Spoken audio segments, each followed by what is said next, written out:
Kenyans are deeply disturbed and angered by the attempt of this government to steal this election through a process that was fraudulent at every step of the way. The people know that they voted to reject the incumbent and put in place a president and a government they will have faith in.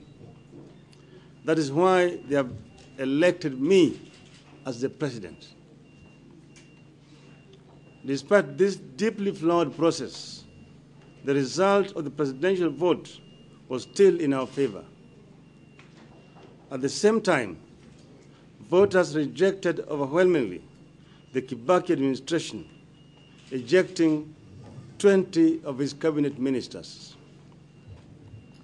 A more honest election count would have seen even more sent home. In addition, the ODM won at least 100 parliamentary seats, while the PNU won only 35 seats.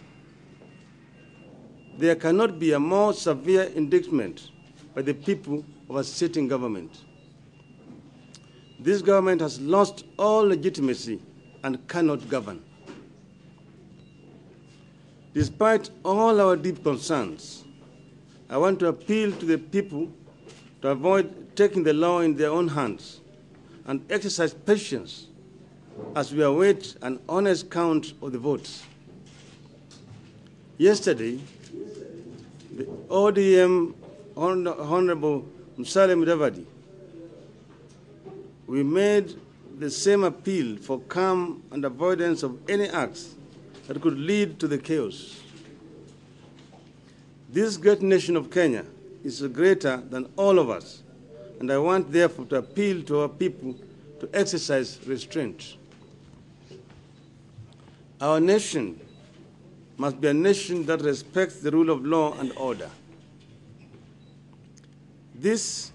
In this regard, the Electoral Commission of Kenya last night instituted an audit of the vote tally.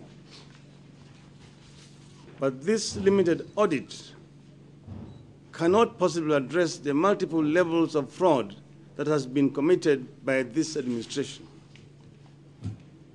Even as we meet here, we know that this audit itself is a sham as government leaders are busy influencing commissioners in demanding an outcome that will pronounce the incumbent as the elected president.